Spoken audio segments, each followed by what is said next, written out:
film. Brilliant film. Coming up next, a man called Oliver Russell, who I mentioned at the start of the show. He is a man obsessed with snakes. This guy loves snakes to the point where he goes around the country telling everybody that snakes aren't evil. Not in like a weird preacher way, just in a kind of educational way, I suppose. He's a snake evangelist, you could say. Yeah, a snake-angelist. Yeah. He's outside right now with literally loads of massive snakes. Renee's looking scared, and we're going to put the snakes on you. And you're going to answer questions because you hate the snakes the most. Put snakes on me, I'd be like, whatevs, not even bothered.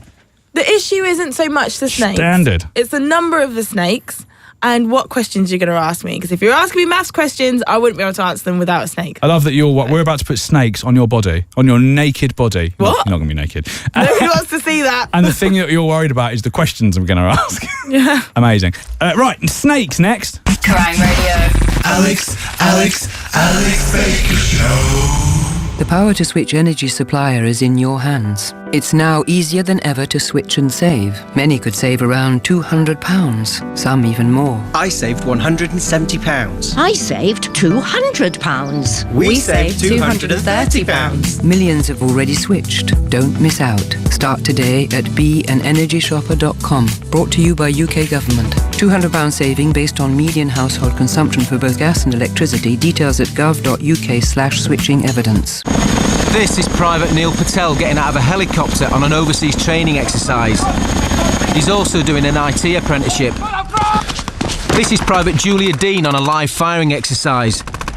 She's also completing an apprenticeship in engineering. With an army apprenticeship, you get paid to be a soldier while learning practical skills. The Army is the largest provider of apprenticeships in the UK. With thousands of jobs available now, there's more than one way to be the best. Apply now. Search Army jobs. The Alex Baker Show. Kerrang Radio. What's up? It's Kerrang Radio. My name's Alex Baker. How are you doing? I'm feeling marvellous. Thanks for asking. Nobody here asked. Rude. So welcome to a very special segment of the show tonight, which is all about the two lovely people that are in front of me, Oliver Russell and his fiancée, I do believe, Sarah. Hey, when did that happen? Oh, last Year year. ago? Yeah. How did you ask? Was it exciting? No, I was ironing. Really? Yeah. Ironing snake skins. The day before my birthday. Really? Yeah. Aw. Still working, see? Did Dedication. did you put a ring in a snake and then watch for ages as it worked its way out of the snake? How do snakes poo? How does that work? Massive, yeah. They do. Yeah. Massive. Yeah. Really? Oh, Yeah, do you see my forearm? It's awful. Oh, Yeah, really? the big ones, yeah, So they have bums. They definitely have bums. Where? Like at the back, where At you'd the back. expect? They've got a cloaca, so like a fish or something where it's got a multi-use bit down there. Multi-use. Yeah. Like a Stanley knife. Not just like a Stanley. Swiss Army knife. Swiss Army knife. That's it, yeah. Anyway, so I haven't explained what's going on. Oliver Russell has been listening to the show for... How long have you been listening to the show for? Years now. Amazing. Yeah. Oh, part of the fam. And he sent me a very aggressive email. No, it wasn't Super aggressive. aggressive. Because we were talking about snakes in the show. I don't even know if you guys remember this, but we were talking about snakes in the show and talking about how sadistic and evil they are. Or so I thought. So look at the anger welling up inside. Already going to gone write red. an angry email. Yeah. Sorry about that. And I got this brilliant email from Ollie, which we read out on the show, which went along the lines of, usually I like the show very much because it's balanced and you give pros and cons for each different thing. But on the topic of snakes, I noticed that it was just pure hate or something like that. And as I work with snakes, and actually it's the case that you guys go around the country trying to re-educate people about snakes because loads of people think snakes are evil. I, for one, have for years thought snakes that are evil. If you look in Christian mythology, it's the snake that makes Eve eat the apple.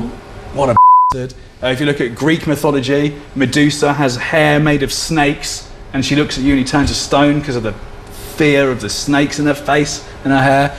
And then if you think about like even stuff like snakes and ladders, you know, just a nice childhood game. Ladders, all good. Snakes, evil, make you lose. Especially the big one. Bigger the snake, the worse. Right? Absolutely. Popular misconceptions, ladies and gentlemen.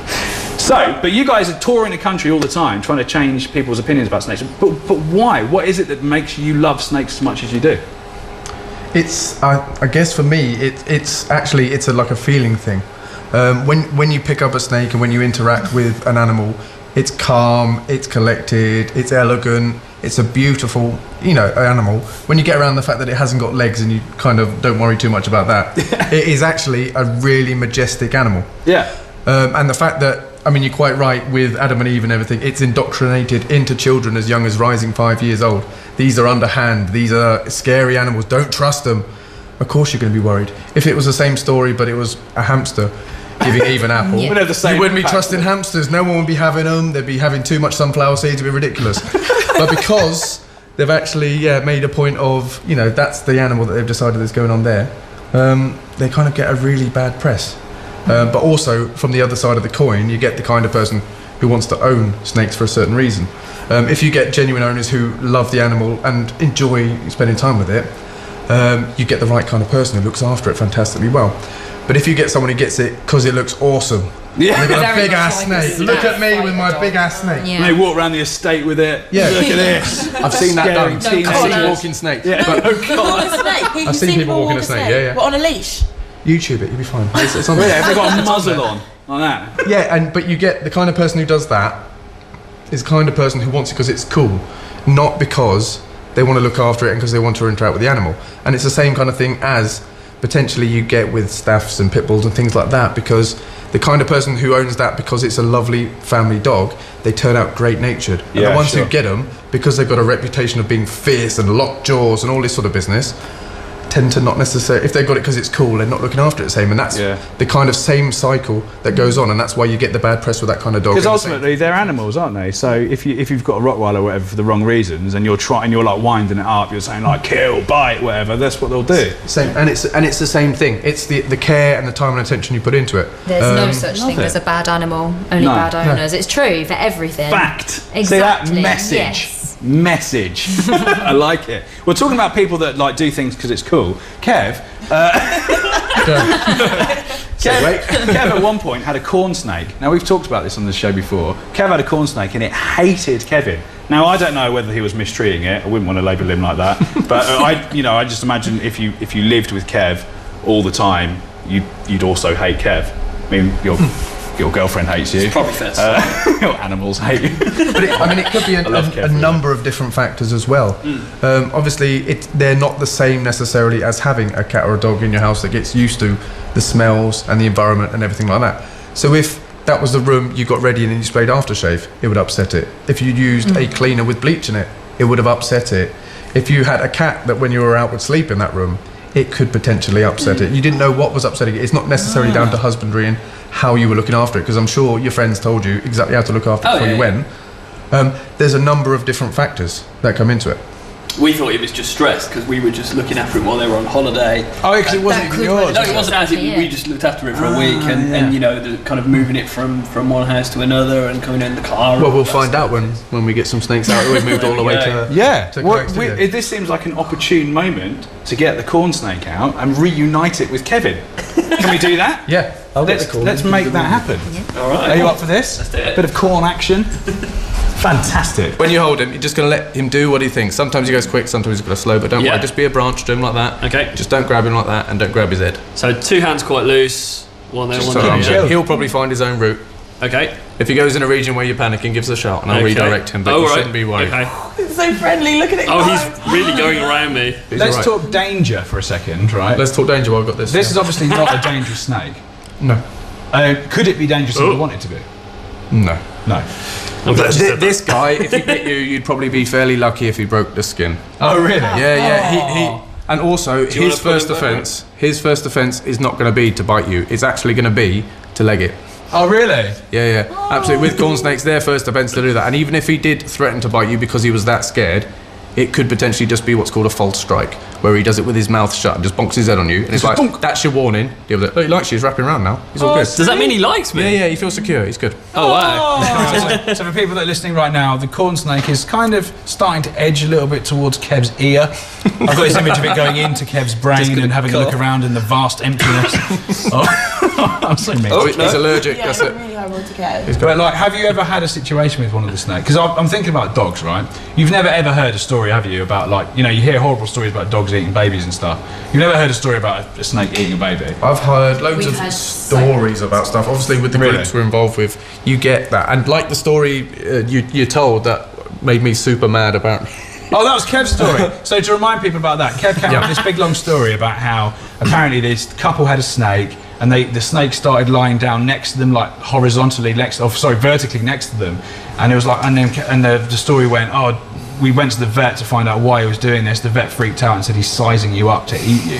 That is what the snake is doing. Turns out, as you informed us, excuse me, complete old wives' tale. It's a massive total old wives' tale. Kev fell for it hook, line and sinker, but actually just not the case at all. But to be fair, everybody who hasn't spent any sort of time with the animals has that same story, friend of a friend. So you aren't the only one. I met a girl once that, when I told her I had snakes, she practically gave me the most dirty look in the entire world, and said, "Oh, I saw my friend get eaten by a snake." What? Yeah, I wasn't even a friend of a friend. I saw my friend, and I said, "How old was your friend?" 15. No, she didn't. You didn't see your friend get eaten by a snake. Grow up. That's Get a so grip. ridiculous. Yeah. People are so full of it. People But that's the really kind of- believe it though. That's the thing. People they're so willing to believe it. But the and thing it's is, though, ridiculous. like, although don't get me wrong, guys, I am on board. I do think that snakes have got a bad perception, and that it's great that you guys are doing what you're doing. That said, though, there are some pretty horrible snakes, aren't there? Like ones that could kill you, like that. If they wanted to, definitely. But there are dogs that could kill you. There are horses that if they decided they're in a bad mood and kicked you, they would kill you. Yeah, but we true. think horses are beautiful and majestic. What's the difference? Yeah, true. I love the way they move. They're so sort of like thoughtful, aren't they? Deliberate, yeah. Sort of deliberate. Exactly. That's exactly the word. They're sort of like they know exactly what they're doing. They're not sort of just bumbling through life like I am. They kind of like they know what's up. So what's the next one called? It's Khan. Khan. After Shere Khan. Or the wrath of.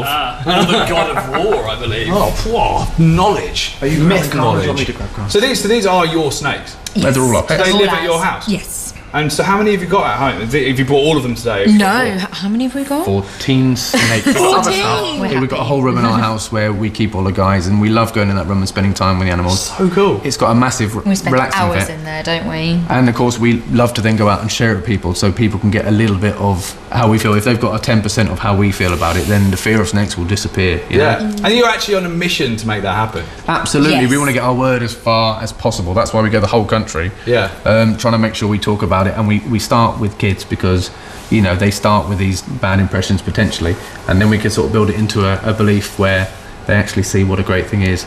Although we do get in trouble with parents because they always go away and go, "I want a snake now." Yeah, like that. But. Right, okay. So I think it's time for snakes on Renee. If you're up Can for it be Elvis? No.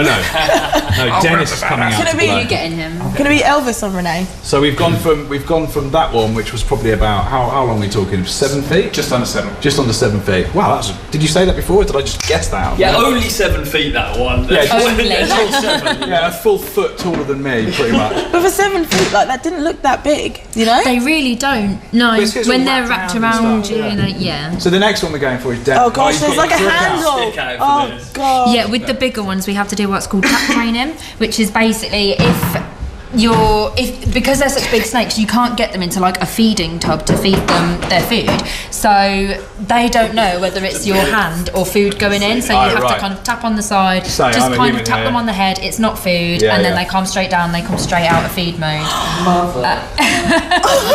Oh my god. This is Dennis. This is little Dennis. Oh, look Little at Dennis. He's He gorgeous. is gorgeous. Look at his little chin. He'll Look at let you his- stroke his head. He He's will a bit- let he's you. so- I totally don't know vicious killing. how much I want to be near its head. He's very girly. Look at his pink eyebrows. Pink eyebrows. He's a perfect snake for girls. Amazing. Oh, he's like Joan Rivers. Anyway, so yeah, indeed. Renee, this is how Snakes and Renee's going to work. Okay. You're going to have Dennis draped over you like some sort of wonderful slash Just like I've got him now. film extra. Okay. And we're going to ask you quick fire questions, 12 questions in total. For every question you get right, there's no prize. Great. It's just for everyone's enjoyment. And for every question you get wrong, equally nothing bad will happen. Okay, cool. But you'll feel, but the more stressed you get, the more he'll wrap round your neck until you die. That Stop won't, it! That won't happen.